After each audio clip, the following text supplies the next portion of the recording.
कावेरी अपने आप में एक जो अच्छे जो पशुपालक हैं हरियाणा के, वो कावेरी गौ माता को जानते हैं। आंध्र प्रदेश से भी जो अच्छे पशुपालक थे वो भी इसको लेने के लिए इच्छुक थे। तो कावेरी जो है 20 किलो तकरीबन 800 ग्राम दूध उत्पादन क्षमता इसका HLDB में दर्ज है। अच्छा, ये भी रिटायर्ड लाइफ का एंजॉय कर रही है, हालांकि इस बार राजा से गर्वित है। अच्छा, और नहीं तो हमारी कोई ऐसी इच्छा नहीं थी कि इसको बच्चा लेना ही लेना। अच्छा, ये कावेरी है। इसके चारों तन चालू है ना, पिछली बार डिस्टोक्सिया में आई थी। हम्म। इसने एक राणा बछड़े को जन्म दिया था राजा साइड से। अच्छा। राजा का बेटा था। लेकिन ये भी क्रिटिकल थी, वो बछड़ा भी थोड़ा सा नाजुक अवस्था में था। तो आशा थी कि ये भी चला जाएगा, वो बछड़ा भी खो देंगे, या दोनों बच सकते हैं, या एक कोई चला जाएगा एक बच जाएगा। तो बछड़ा को हम नहीं बचा पाए, इसको बचा पाए थे।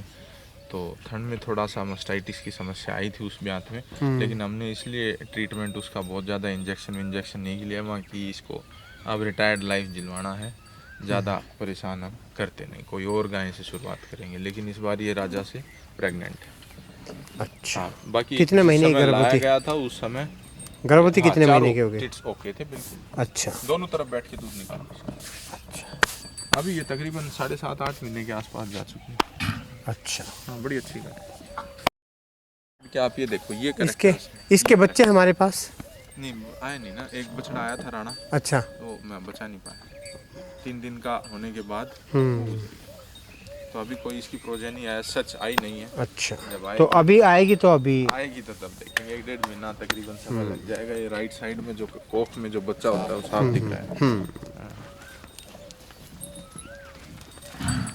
भाई एक बात तो है जीतू, ये बच्चे बड़े मस्ती खोर हैं, देख हैं, बहुत ज्यादा मस्ती खोर हैं भाई। जब आनंद लेंगे तभी कुछ आगे वो होंगे कहानी।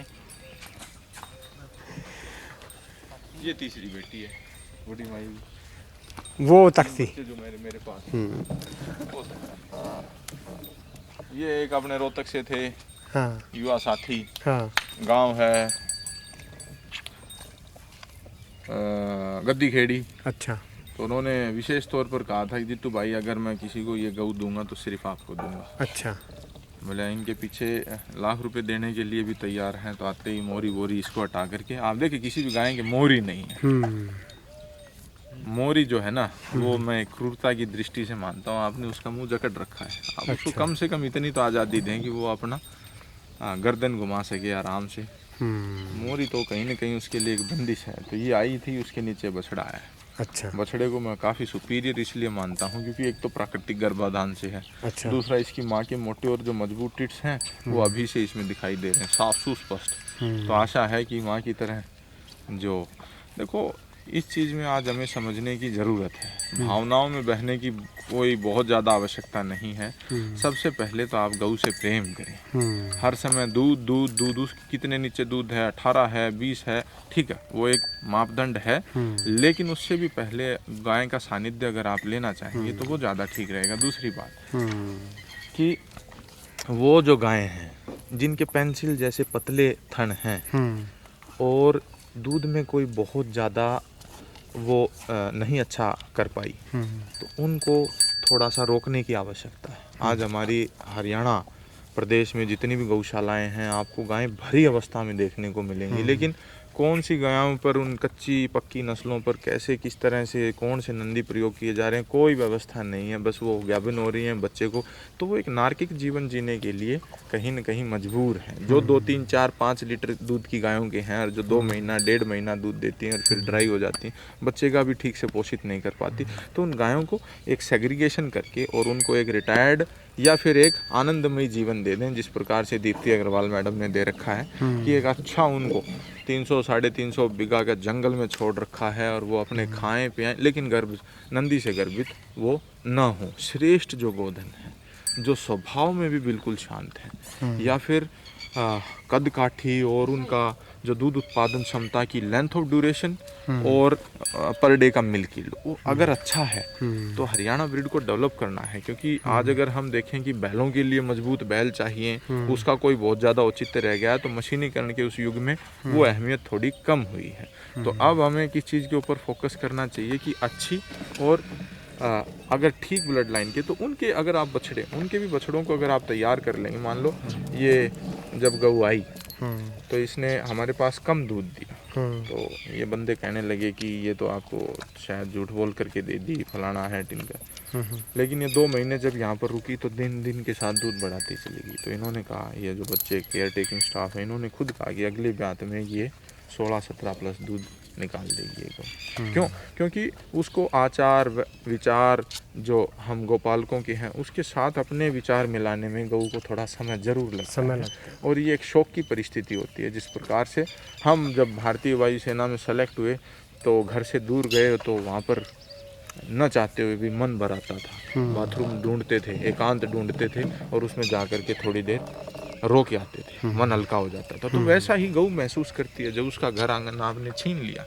आप ये ना उससे आशा करें कि आते ही इसके कोई शौक नहीं लगा और ये तो क्या नाम है आते ही उतना ही दूध देगी, नहीं। कुछ एक हो सकता है, थोड़ा रेजिलिएंट उनका नेचर हो या उस झटके से बहुत जल्दी उभर जाती है, और कुछ हो सकता है संवेदनशील हो, थोड़ा लंबे समय में जाकर के उभरती है।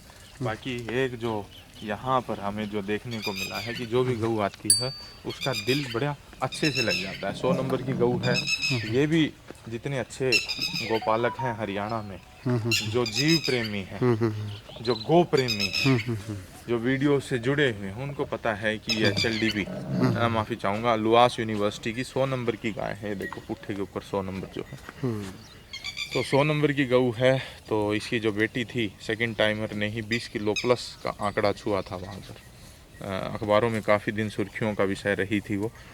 और इस तरह की ब्लड लाइन जो दूसरे ही ब्यात में एक ऐसी बछड़ी को पैदा कर रही है जो 20 किलो पार कर गई है, तो इस ब्लड लाइन को बचाने की अति आवश्यकता थी। तो रिटायर्ड लाइफ इसको भी, अगर इनकी पहले परिस्थितियाँ देखेंगे खिला पिला करके, अगर ये ठीक हैं, हष्ट पुष्ट हैं, तो बच्चे के लिए इनको धीरे धीरे तैयार करेंगे। अभी ये ब्याई हुई तकरीबन 2-3-4 महीने की हो चली है, लेकिन अभी गर्भित करवाने का कोई औचित्य नहीं है। पहले जो पोषक तत्वों की इसके शरीर में कमी है उसको रिजुवनेट होने दो, रिप्लेनिश करने दो, दोबारा से तंदुरुस्त होने दो, फिर उसके बाद। ये कितने दिन पहले आई हमारे पास? ये हमारे पास तकरीबन 5 ब्याने से 1-1.5 महीने भी नहीं, 20-21 दिन पहले आई। अभी क्या है इसके नीचे? बछड़ा है, वरदान उसका नाम रखा है। अच्छा, वो वहाँ पर खेल रहा होगा उनके साथ।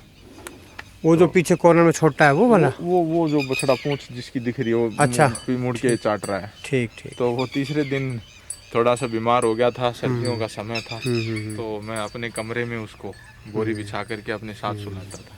तो ये थोड़ा सा प्रयास रहता है कि कोई जो इतना मुश्किल से जो एक संतति प्राप्त हुई है वो नेग्लिजेंस की वजह से कहीं ना कहीं हम उसको ना खो दें। तो गाय इसके भी 15-16 लीटर दूध, थन सारे ठीक है? 14-15 नहीं, 2 उधर के डेड है। अच्छा। बस ये 2 वर्किंग है।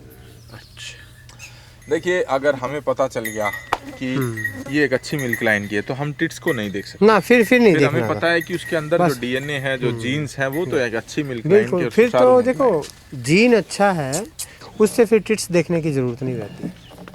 हाँ, तो उसमें कोई हमें उसको अगर दोबारा से पुनर्जीवित करना है नस्लों को, तो आपको कहीं ना कहीं बूढ़ी या फिर बीमार या फिर कमजोर इस तरह की।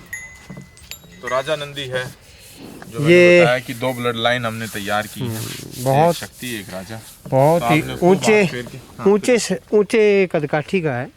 हाँ, तो आपने खुद हाथ फिरा करके देखा और आपने इसका स्वभाव को, और एक चीज और आप देखें, नंदियों में हमने कोई नाथ नहीं डाल रखी है। आप कहीं पर भी जाएंगे, हाँ, रामू नंदी है सिरसा डेरे का, आप देखें उसमें नाथ है। और जितने भी नंदी हैं तो बिना नाथ के वो सांड है जो कि यहाँ से भिवानी कंपटीशन में चल करके गए, हाँ, और फिर गाड़ी में चढ़ करके और वापिस अपने घर आ गए बिना किसी नाथ के। तो कुछ लोग कहते हैं कि ये जो है इनको नियंत्रित करना है, तो आपको इनको ऊपर अपना जोर जो है या इस तरह के जो बंधन है वो अंकुश लगाने की जरूरत है। ये आवाज के साथ चलता है। अगर मैं इसको बाहर कहूँगा कि राजा अंदर चलना है, गेट खोलूंगा, ये सीधा अंदर आएगा।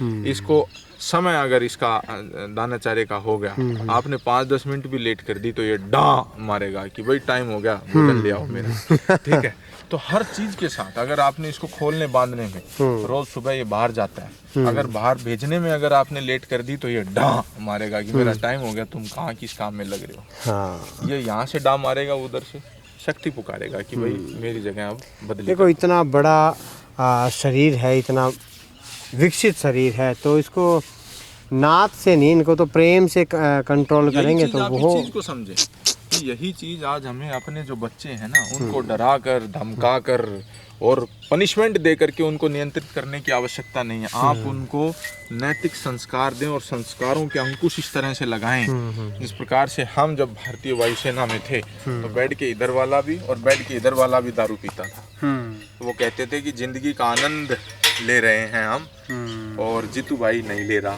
ठीक है, तो वो जो चीजें हैं, पथभ्रष्ट युवा तब होता है जब उसके नैतिक अंकुश कहीं न कहीं उसको नहीं रोकते।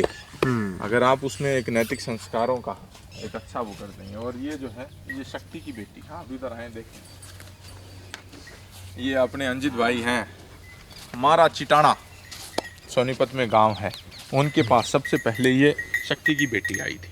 अच्छा, तो यहीं से एक बच्चिया उनको दी गई थी, तो वो शक्ति से गर्भित थी, वहाँ पर गई जब उनके ये बच्चिया पैदा हुई।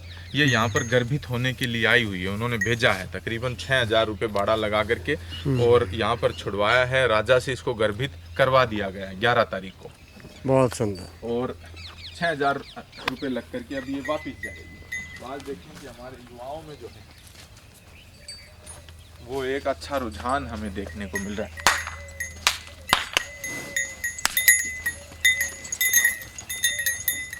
अच्छा रुझान हमें देखने को मिल रहा है कि इस तरह से अगर नस्लें को विकसित करेंगे तो ये प्रोजेनी है जिसको आप डायरेक्ट दिखा सकते हैं।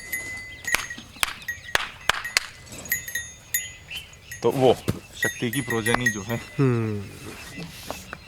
ये आप लेग लेंथ देखें, शरीर जो है और चेहरे की जो बनावट है, सुंदरता अगर मैं देखूं तो वो देखें, वो भी शक्ति की बेटी। इधर हो जाओ भाई, हाँ ये देखो, वो भी शक्ति की हाँ बेटी। वो भी शक्ति की, वो जो मैंने आपको दिखाई थी राधिका की बेटी। हम का स्ट्रक्चर आप देखें, बॉडी स्ट्रक्चर देखें और जो भी फेस की, ईयर की और स्विच ऑफ द टेल, ये जो है ये देखें आप। ये मेरे लिए नहीं है, ऑब्वियस सी बात है कि ये मेरे फार्म पर तो है नहीं पली बड़ी, मैं इसके लिए नया हूँ, ये मेरे लिए नहीं है। लेकिन आप ये देखें, जो फादर का कैरेक्टर होगा वो बेटी में देखने को मिलेगा। तो बाप इसका बिल्कुल शांत है तो ये भी शांत है। तो इस तरह से थोड़ा सा हमें सिर्फ और सिर्फ क्या नाम है, दूध उत्पादन क्षमता वो भी कहीं ना कहीं 20 लीटर ना हो, 18 ना हो, 16 ना हो, कोई 14 लीटर की गऊ अगर ऐसी अच्छी है जिसका बछड़ा काफ़ी कैरेक्टर्स में, स्वभाव में काफ़ी अच्छा देखने को मिल रहा है, गो फॉर इट, उसको चूज करो, बजाय कि कोई 17-18 लीटर दूध देती है। अभी एक युवा साथी थे, उन्होंने कहा कि एक 16 लीटर या 17 लीटर तक दूध देती है, लेकिन गऊ थोड़ा सा नाराज होती है तो उसका स्वभाव बोला एक ही महिला को दूध देती है और किसी को देती नहीं वो तो फिर उस तरह का थोड़ा सा उस चीज से परहेज करना चाहिए, थोड़ा उसको थोड़ा सा रोकने की आवश्यकता है, बजाय कि उसके थोड़ा सा शांत, क्योंकि कहीं न कहीं हम मानवों को इनके साथ प्रतिदिन इंटरेक्ट होने की जरूरत है। अगर शांत स्वभाव होगा तो हम इनसे ज्यादा अच्छे से इंटरेक्ट हो पाएंगे, वहीं उग्र स्वभाव होगा, कहीं चोट फेट मार दी तो फिर कहीं न कहीं दूध उत्पादन का उतना औचित्य नहीं रह जाता। देखिए घर में छोटी बिंदु हैं, अगर आप इनको घर में प्रयोग होना है ना, घर में प्रयोग होना है तो मैं तो एक जो 12-14 आइडल मानता हूँ 12-14 दूध तक इससे ऊपर ज़्यादा अधिक सोचने की ज़रूरत नहीं है। वरना मैं जो 16 प्लस की हैं उनके थनों में कहीं ना कहीं डिफेक्ट होने के चांसेस ज़्यादा रहते हैं, नहीं, देखने को मिलता है। कहता हूँ कि वो कहीं ना कहीं मेंटेनेंस बढ़ जाता है, मेंटेनेंस। ये बच्चियां मार रही है थोड़ा इसको। हाँ, तो मेंटेनेंस जो है, आप इस चीज को देखें, ये जो बालू रेत है, ये जो गद्दा है, अगर इस गद्दे को आप मुहैया करवा सकते हो अपने गोधन विकास के लिए तो दिक्कतें नहीं आएंगी। लेकिन आप ये देखें, इतना ऑर्डर और इतना प्रेशर जब दूध का उसमें हो जाता है तो उठेगी बैठेगी तो वजन भार उसका उसके ऊपर आएगा। या कहीं आजकल तो ज़्यादातर अपना ज़्यादातर हरियाणा का 60% जो ठाण है वो कहीं न कहीं पक्के हो चुके पक्कों में आ हैं। चुके और पक्के पर आएगी तो वो दबाव होगा, दूध खट्टा हो जाएगा, नहीं संभाला तो मस्टाइटिस होकर के एक्यूट मस्टाइटिस। अब आप ये देखें, ये जो गऊ है, इसकी जो बेटी है सेकंड टाइमर ने 20 किलो तकरीबन 600-700 ग्राम दूध निकाला था। उसके चारों थन डैमेज है, चारों थन आज डैमेज है, थर्ड लैक्टेशन में आते आते। तो वो आपको उस लेवल का मेंटेनेंस उस गऊ को देना पड़ता है कि उसमें आप बिछावन जो रखें बिल्कुल मुलायम गद्दा रखें, किसी तरह की कोई त्रुटि ना आने दे। तो ये तमाम तरह की चीज़ें हैं। आज हमारे ज़्यादातर किसान जो हैं वो पक्के ठाणों की तरफ आकर्षित हो चले हैं क्योंकि उनको व्यवस्थित करना आसान है। लेकिन फिर आप चंद्रिका को वो तख्ती को अगर आप पक्के ठाण पे बांधेंगे, कच्चे के वो देंगे ऑप्शन, वो पक्के पर बैठेगी ही नहीं। आपने अगर 8 घंटे उसको बांध दिया तो 8 घंटे खड़ी रहेगी और कच्चा मिलते ही बैठ जाएगी। तो वो जीव बता रहा है, लेकिन अगर आप पक्का और सिर्फ पक्का कर देंगे तो फिर कहीं ना कहीं चुनौतियाँ आती हैं।